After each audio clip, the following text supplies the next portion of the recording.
สบายดีพี่น้องมาสุขทุกคนเด้อ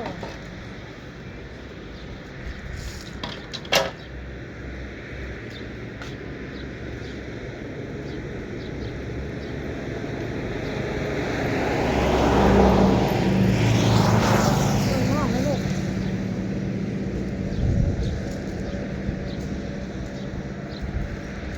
สบายดีพี่น้องมาสุขทุกคนมีออเดอร์นะพี่น้องเด้อออเดอร์จากพี่อายพี่น้องเพิ่นให้จัดแล้วให้ไปแจกแต่ว่าบ่ให้แจกวางเดียวให้ยายบ่อนแจกพี่น้องให้ยายไป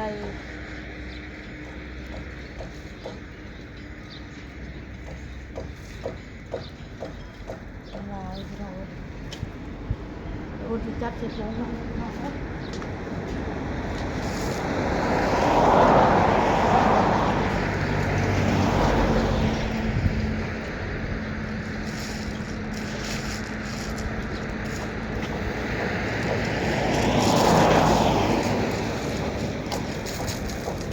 เด้อจากพี่อายเป็นอุดนูนมือพี่น้อง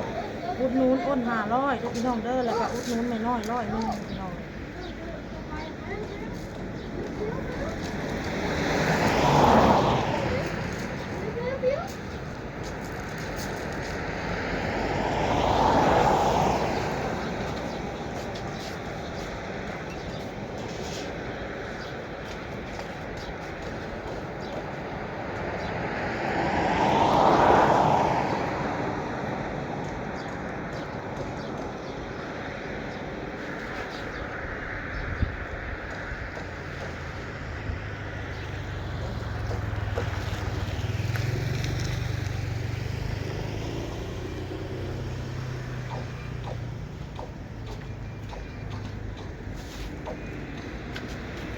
ขอมาลูกขอมาโอ้ยขอมาลูกมา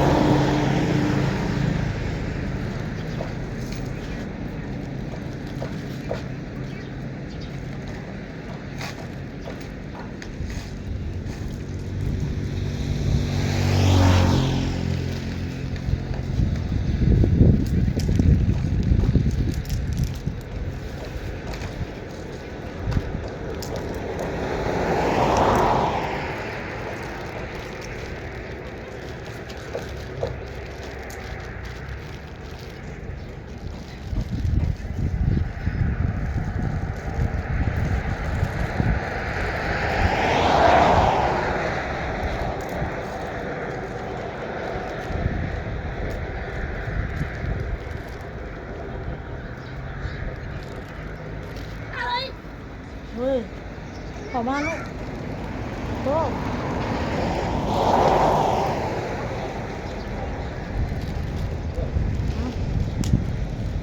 โอ้ยต้องเป็นยังไงล่ะครับถาม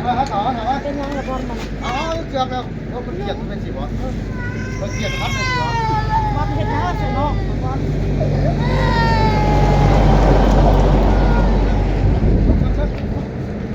มีได้หนึ่งนะมีได้หนึ่งนะ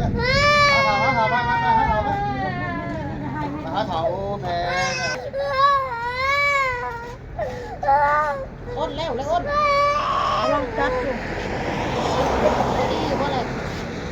ลองจัดว่าเขาขายพอดีบ่แม่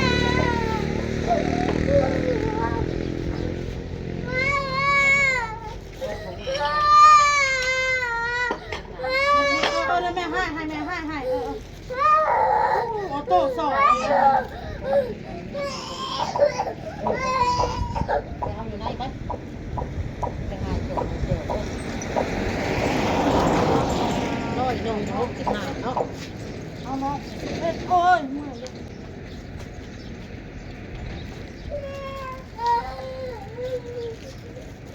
เอาไม่เห็ดเสือคล้ายก็ลูกไม่ไปเห็ดเสือคล้ายก็เห็ดเสือคล้ายก็ลูกเสือคล้ายของเริ่มตาหนังเริ่มนี่เอายางมาเด้อท้องเด้อบ่มีละยาเอาเสือข้างเด้มาเอาเสือข้างคนที่มดเลยนี่คนกัน ก็เดือดอยู่ต้นมัน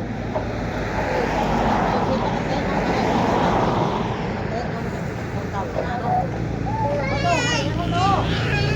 ก็แค่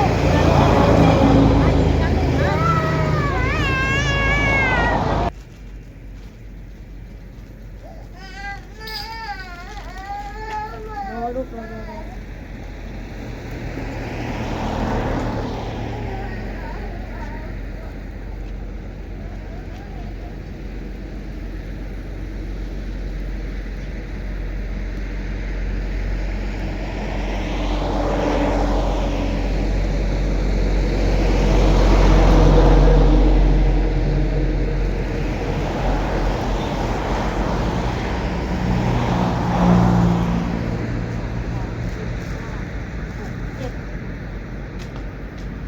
เห็ดสุดละ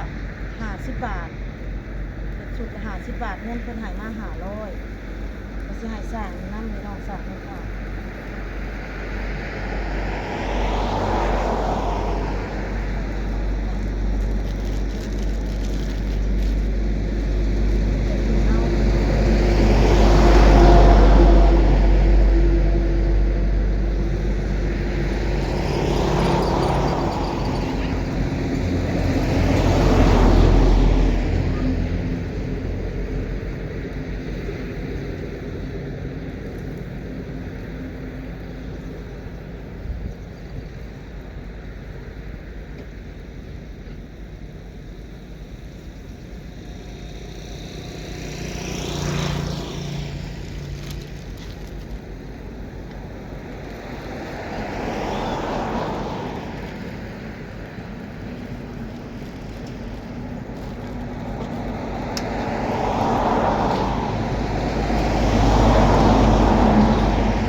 สุดละ50 บาทพี่น้อง10 สุดก็ได้500 บาทแล้วเนาะ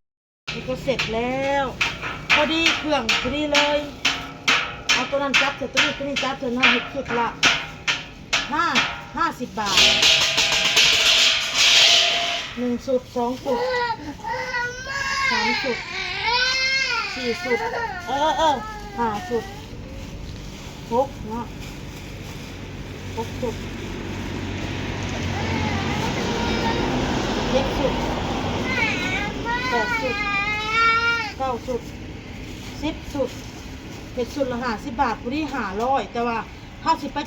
แจกลองเบิ่งไปแจกให้อันทางผู้แหละสร้างน้ำแน่พี่น้องแล้วก็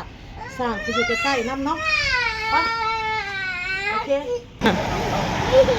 อันนี้ก็จะเอาไปแจกต่อเด้อพี่น้องเด้อขอบคุณพี่อายหลายๆให้เพิ่นโชคเพิ่นมานเพิ่นร่ำเพิ่นรวยกว่าเก่าให้อยู่ดีมีแห้งเด้อพี่เด้อขอบคุณหลายๆเอาของกินนี่เพิ่นให้แจกให้เอาถุงหนึ่งให้เพิ่นกับไข่นี่ไข่ลูกนำขอบใจ เด้อขอบใจได้หลายวันนี้พวกเจ้า3 คนเลยอาหารแรงพอดีเนาะที่แล้วเนาะไว้อะไรเนาะนี่เนาะเอาไว้ขึ้น เพื่อนห้องเดียวบ่หรือ2 ห้องอะไรเพื่อนนี่ห้องเดียวเฮ็ดเพื่อกินแรงค่ะชุมเจ้าเด้อบ่ปุ๊บนี่เด้อของกินนี่เด้ๆของกินเลยขอบใจขอบใจเด้อไปก็แม่น้อยก็พากันมาจ่ายอยู่มาแจกของกินเด้อพี่น้องเด้อที่พี่อายเพิ่นอุดหนุนแม่น้อยก็อ้นน้อยพี่น้องเอ้ยแต่บ่ฮู้ว่าเพิ่นอยู่นำกันจักคนหลายคนบ่เนาะพี่น้องเนาะอันนี้ในบ่อนนี่เอาของแกอันนี้มาเอาของกินมาแจกของกินให้มาแจกของกินให้ของกินมีจักคนนี่ฮะมาเอานี่มากันมาเอาเพิ่นเลี้ยงเพิ่นซื้อแจกให้มาแจกสร้างมี10 คนห้องมาไหมเอาไข่ลูกน้ำเอามาเอาเด้อบ่ต้องอายเด้อโอ้ยก็มีแหละเนาะสาวอายอยู่ทางภาคไทยพู่นแหละเพิ่นอุดหนุนเดี๋ยวลูกนี่นะอันนั้นใส่อีกค่ะห้องคนมาอีกไว้ห้องมาแจกมันมานะ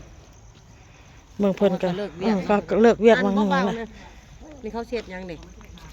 โรงงานต้มเล็กเดี๋ยว ต้มเล็กโรงงานต้มเล็ก โรงงานเล็ก เอ้าอย่าปีกแม่เฮ้ยอ้าวทางขี้ดื้อแท้อันบอล ใช้คนนะมานะแม่ แล้วก็ เออ ใหญ่ เดี๋ยวใครลูกน้ำฮักกะเลิกเวียกเนาะเมื่อวานนี่ก็แจกทันได้เจ้าก็เห็นแล้วเมื่อวานนี่เนาะขอแจกเบื้องนั่น พวกนั้นเด้ เออ เหลือแต่ฟังนี่ เอ เขา อ ใหญ่เนาะ โอนหายมาเบื้องนี่น้ำกันต่อไปเลย เออ โดนหมัน ขอบใจ